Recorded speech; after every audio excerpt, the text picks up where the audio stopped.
నాది private land అని చెప్పేసి కొంత బుకాయింపు చేసేసి కోర్టుకు అయితే వెళ్ళి అక్కడ స్టేటస్ కోర్టు తీసుకొచ్చి రంగనాథ్ గారి మీద కోర్టు ధిక్కారనే నేరం కోర్టు పరిధిలో ఉన్నప్పటికీ కూడా రంగనాథ్ గారు పట్టించుకోలేదు. కమిషనర్ దాన్ని ఉల్లంఘించి మా ల్యాండ్ కబ్జాలు కూలగొట్టడం జరుగుతుంది అనేది ఒక పిటిషన్ వేస్తే గత పిటిషన్ చేసిన వెంటనే కనుక కోర్టు ఆదేశిస్తే ఆ డేట్ కు వెళ్ళలేక తత్వరి చర్య ఖచ్చితంగా హాజరు కావాలనేది మాత్రం హైకోర్టు స్ట్రిక్ట్ వార్నింగ్ ఇవ్వడంతో ఈ రోజు జరగడం జరిగింది. అయినప్పటికీ ఆయన అఫిడవిట్ సబ్మిట్ చేశారు. ఎక్కడ కూడా ప్రైవేట్ ల్యాండ్ లో మేము ఎక్కడ కూడా డిమాండ్ చేయలేదు, ప్రభుత్వ ల్యాండ్ లో వీరికే మేము వెళ్ళాం తప్ప మీ కోర్టుకు హాజరు కానందుకు నేను సారీ చెప్తున్నాను. ఫర్దర్ కోర్టు ఆదేశాలు ఇస్తే నేను తూచా తప్పకుండా కోర్టుకు హాజరవుతాను. అలాంటి ఎలాంటి అభియోగాలు ముందు జరగవు నా పక్షాన అని చెప్పేసి ఒక అఫిడవిట్ దాఖలు చేయడం జరిగింది. యథావిధిగా ఇది ప్రభుత్వ ల్యాండా లేకుంటే ప్రైవేట్ ల్యాండా అనేది తేలాల్సి ఉంది. దానికి కానీ ఈ నెల 18వ తారీఖు కోర్టు హియరింగ్ ఉన్నందున ఆ కోర్టుకు రావాల్సిన అవసరం లేదని హైడ్రా కమిషనర్ రంగనాథ్ గారికి తీర్చిచ్చి ఇవ్వడం జరిగింది.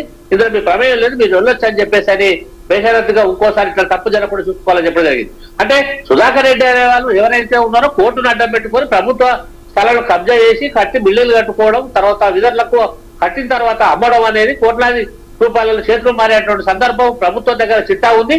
అలాంటి వ్యక్తుల పైన ఉక్కు పాదం మోపే విధంగా ఈ హైడ్రా కమిషన్ తీసుకురావడం జరిగింది. ఖచ్చితంగా ఆయన 14 తర్వాత అది ఖచ్చితంగా హ్యాండ్ ఓవర్ చేసుకుంటాం ప్రభుత్వమే. అది కంప్లీట్ ప్రభుత్వ ల్యాండ్ అనేది మాత్రం హైడ్రా కమిషన్ దగ్గర అది ఆల్రెడీ చిట్టా దానికి సంబంధించినటువంటి డాక్యుమెంటేషన్ అయితే ఖచ్చితంగా ఉన్నది. ఖచ్చితంగా దాన్ని హ్యాండ్ ఓవర్ చేసుకుంటే ఎంతమంది ఇట్లాంటి ఇల్లీగల్ గా వెళ్ళి రోజు కోట్లకు వెళ్ళి మన కూలగొట్టాలని చెప్తున్నారు కానీ ప్రభుత్వ ల్యాండ్ కాదనే మాట ఎక్కడ కూడా భూ కబ్జాదారులు చేయడం లేదు. కాబట్టి వాళ్ళ పైన ఉక్కు పాదం మోపే విధంగా హైడ్రా కమిషన్ రంగనాథ్ గారు అక్కడబద్దులై ప్రభుత్వ అండదండలతో కూడా జరుగుతున్నది. ప్రభుత్వాలు మాత్రం ప్రభుత్వ స్థలాలు రికవర్ చేసే దిశగా ఈ రంగనాథ్ గారు ప్రభుత్వం వెళ్తుంది అనేది మాత్రం చెప్పవచ్చు. Padma, thank you Ravinder, thanks for the update. Akhanda 2 movie వివాదం ఇంకా చెలరేగుతూనే ఉంది. షెడ్యూల్ ప్రకారం ఇవాళ విడుదల కావాల్సిన సినిమా వాయిదా పడింది. గురువారం రాత్రి ఫ్యాన్స్ ను తీవ్ర నిరాశపరిచేలా చిత్ర నిర్మాణ సంస్థ 14 రీల్స్ ఎంటర్టైన్మెంట్ ప్లస్ ప్రకటించింది. అయితే ఫైనాన్షియల్ ఇష్యూస్ వల్ల మద్రాస్ హైకోర్టు ఇచ్చిన తీర్పు వల్లే సినిమాను వాయిదా వేశారని తెలిసింది. దీనికి సంబంధించిన మరింత సమాచారాన్ని మా అవుట్పుట్ ఎడిటర్ వెంకట్ అందిస్తారు. చెప్పండి వెంకట్, ఈ సినిమాకి సంబంధించిన అప్డేట్స్ ఏంటి? అఖండ 2 సినిమా వాయిదాకి సంబంధించి ఆసక్తికర విషయాలు తెరపైకి వస్తూ ఉన్నాయి. మద్రాస్ హైకోర్టు ఇచ్చినటువంటి ఇంజెక్షన్ ఆర్డర్ వల్లే సినిమా ఆపేయాల్సి వచ్చింది అనేది స్పష్టంగా తెలుస్తుంది. అఫ్కోర్స్ దీనికి సంబంధించి నిర్మాణ సంస్థ 14 రీల్స్ ఎంటర్టైన్మెంట్ ఏదైతే ఉందో అది అధికారిక ప్రకటన చెప్పినప్పుడు కూడా మనకు తెలిసిన ఇన్ఫర్మేషన్ ఏంటంటే ఖచ్చితంగా మద్రాస్ హైకోర్టు ఇచ్చినటువంటి ఒక ధర్మాసనం ఇచ్చినటువంటి అంచనా తీర్పు మేరకే దీన్ని ఇంజెక్షన్ ఆర్డర్ మేరకే దీన్ని ఆపినట్టుగా అర్థమవుతుంది.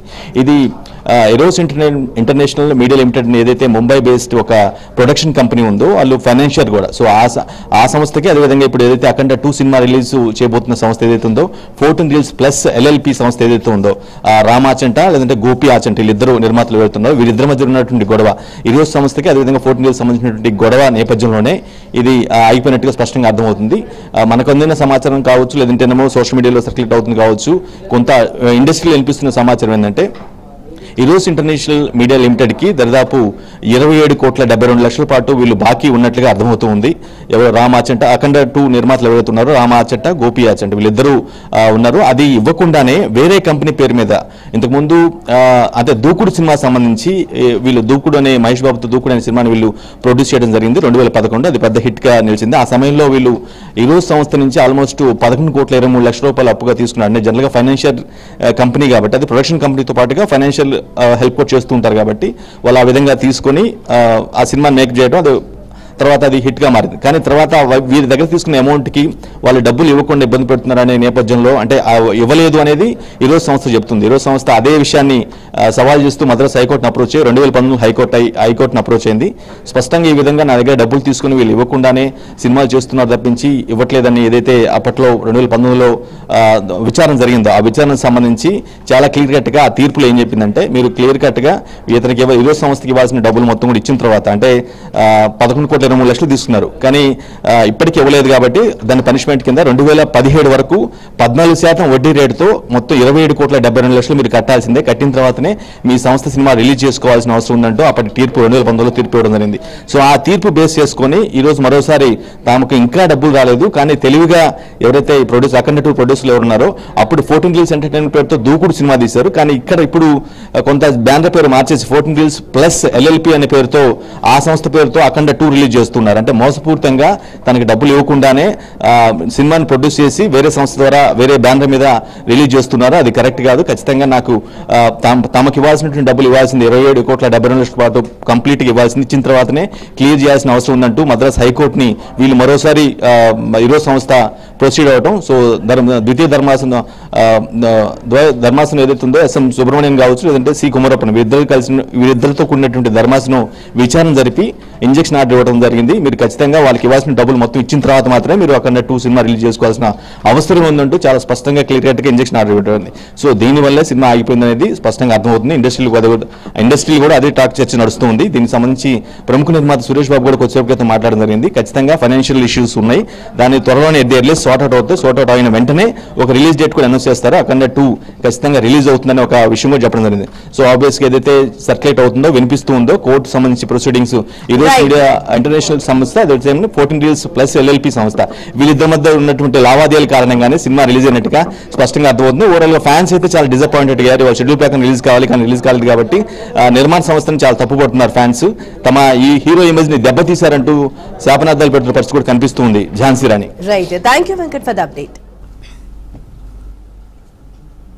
ఇండిగో విమానాల రద్దు సంక్షోభం నేపథ్యంలో భారత విమానయాన నియంత్రణ సంస్థ DGCA చేసిన ప్రకటనపై అయితే కేంద్ర ప్రభుత్వం ఆగ్రహం వ్యక్తం చేసింది. నవంబర్ 1 నుంచి అమల్లోకి వచ్చిన కొత్త ఫ్లైట్ డ్యూటీ టైమ్ లిమిటేషన్స్ నియమాల్లోని ముఖ్యమైన 2 ఆంక్షలను తక్షణమే ఎత్తివేస్తున్నట్లు DGCA ప్రకటించింది. ఇండిగో సంక్షోభం నేపథ్యంలో DGCA వెనక్కు తగ్గడం ఏంటి కేంద్రం అని మండిపడుతుంది. ఇక ఇదే అంశానికి సంబంధించి పూర్తి సమాచారాన్ని మా BRK ప్రతినిధి శ్రీనివాస్ అయితే అందిస్తారు. చెప్పండి శ్రీనివాస్, అప్డేట్స్ ఏంటి? ఇండిగో విమానాలు డిసెంబర్ 1వ తేదీ నుంచి 4వ తేదీ వరకు దాదాపు 1,100 విమానాల సర్వీసులు నిలిపివేయడం జరిగింది. దీంట్లో భాగంగా లక్షలాది మంది ప్రయాణికులు ఈ యొక్క విమానాలు నిలిచిపోవడంతో ఇతర దేశాలకు కావచ్చు, దేశంలోని మన ఇండియాలోని ఇతర ప్రాంతాలకు కావచ్చు వెళ్లాల్సినటువంటి ప్రయాణికులు తీవ్ర ఇబ్బందులకు గురి కావడం జరిగింది. అలాగే ఈ యొక్క ఎంప్లాయీస్ ఎవరైతే ఉన్నారో అందులో వెళ్ళేటువంటి పైలట్స్ కు వారానికి 48 గంటలు విశ్రాంతి కల్పించాల్సినటువంటి పరిస్థితి ఉండగా కానీ దాన్ని కుదిస్తూ 36 గంటలకు తగ్గించడం జరిగింది. అలాగే ఈ యొక్క 1100 విమానాలు ఈ నిలిచిపోవడంతో ఈ యొక్క పరిస్థితి తీవ్ర స్థాయిలో పరిగణలోకి తీసుకున్నటువంటి కేంద్ర ప్రభుత్వం సీరియస్ గా తీసుకుని దీన్ని వెంటనే పరిష్కరించాలని చెప్పేసి కూడా ఆదేశాలు ఇచ్చినటువంటి నేపథ్యంలో ఈ రోజు వాళ్ళు ఇచ్చినటువంటి ఆంక్షలు ఏవైతే ఉన్నాయో వాటిని వెంటనే తొలగిస్తున్నామని కూడా వారు తెలియజేయడం జరిగింది. Right, thank you Srinivas for the update. ఇవి 686 అప్డేట్స్. మరిన్ని అప్డేట్స్ కోసం చూస్తూనే ఉండండి BRK న్యూస్ తెలుగుడి సత్తా.